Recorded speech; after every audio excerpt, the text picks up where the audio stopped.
Barbara, c'est encore moi. Aujourd'hui, je vais te parler d'une chose qui n'a vraiment rien à voir avec ce que je fais d'ordinaire. Je vais te lire le début d'un livre en réalité.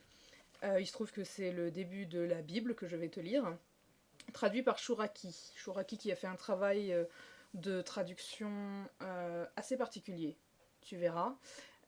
Pour moi, c'est un souvenir d'enfance. Quand ma mère a eu son cancer, elle est restée à la maison. Et le soir, elle nous faisait de la lecture dans son grand lit avec mon petit frère et moi.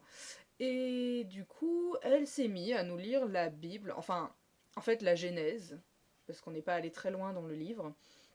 Et elle a choisi celle-là parce que c'était poétique et donc très différent de ce à quoi on est habitué. Et je voulais partager ce tout premier chapitre, l'entête de la Genèse, du coup, avec toi, et t'en parler un petit peu après pour te dire ce que ça a éveillé en moi et aussi les limites de l'exercice. C'est une traduction littérale, donc ça a une limite claire, c'est qu'on perd le sens réel en n'ajustant pas euh, au sens actuel des choses. Bref, je te fais la lecture. En tête, Genèse 1, 7 jours. En tête. Elohim créait les cieux et la terre. La terre était tohu et bohu, une ténèbre sur les faces de l'abîme. Mais le souffle d'Elohim planait sur les faces des eaux. Elohim dit, une lumière sera. Et c'est une lumière. Elohim voit la lumière. Quel bien. Elohim sépare la lumière de la ténèbre. Elohim crie à la lumière, jour. À la ténèbre, il avait crié, nuit. Et c'est un soir et c'est un matin, jour 1. Elohim dit, un plafond sera au milieu des eaux, et il est pour séparer entre les eaux et entre les eaux. Elohim fait le plafond. Il sépare les eaux sous le plafond des eaux sur le plafond, et c'est ainsi. Elohim crie au plafond, ciel. Et c'est un soir et c'est un matin, jour 2. Elohim dit, les eaux s'aligneront sous le ciel vers un lieu unique, le sec sera vu. Et c'est ainsi. Elohim crie aussi, au sec, terre. À l'alignement des eaux, il avait crié mer. Elohim voit, quel bien. Elohim dit, la terre gazonnera du gazon, herbe semant semence, arbre fruit faisant fruit pour son espèce, dont la semence est en lui sur la terre. Et c'est ainsi. La terre fait gazon, herbe semant semence pour son espèce, et arbre faisant fruit, dont la semence est en lui pour son espèce. Elohim voit, quel bien. Et c'est un soir et c'est un matin, jour 3. Elohim dit, des lustres seront au plafond des ciels pour séparer le jour de la nuit. Ils sont pour les signes, les rendez-vous, les jours et les ans. Ce sont des lustres au plafond des ciels pour illuminer sur la terre, et c'est ainsi. Elohim fait les 2 grands lustres, le grand lustre pour le gouvernement du jour, puis le petit lustre pour le gouvernement de la nuit et les étoiles. Elohim les donne au plafond des ciels pour illuminer sur la terre, pour gouverner le jour et la nuit, et pour séparer la lumière de la ténèbre. Elohim voit, quel bien. Et c'est un soir et c'est un matin, jour 4.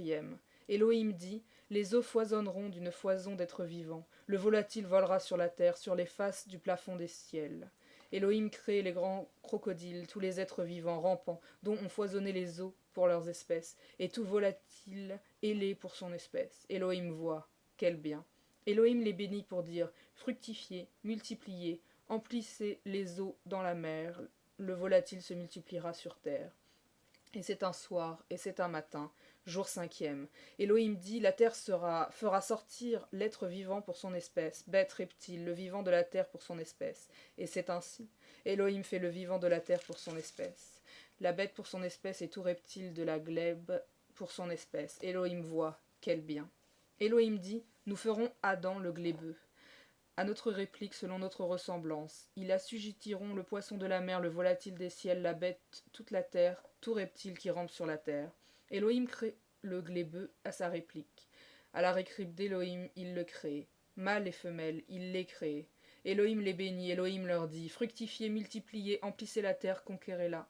Assujettissez les poissons de la mer, le volatile des ciels, tout vivant qui rampe sur la terre. Elohim dit, voici, je vous ai donné toute l'herbe semence sur les faces de toute la terre, et tout l'arbre avec en lui fruit d'arbre, semence. Pour vous, il sera à manger. Pour tout vivant de la terre, pour tout volatile des ciels, pour tout reptile sur la terre, avec en lui être vivant, toute verdure d'herbe sera à manger, et c'est ainsi. Elohim voit tout ce qu'il avait fait, et voici un bien intense. Et c'est un soir et c'est un matin, jour 6e. Je m'arrête là, c'est le tout premier, donc après il y a 2, le jardin en Éden. Moi je me souvenais très bien, et ça me fait toujours plaisir de le relire, des lustres du ciel qui sont en fait les astres et les étoiles. Voilà, je voulais juste partager ça avec toi parce que ben, c'est un peu particulier. Je viens pas du tout d'une famille de croyants, on n'est pas du tout catholique dans ma famille. À la rigueur, il y avait quelques protestants, mais enfin, c'est pas du tout ce que moi j'ai appris.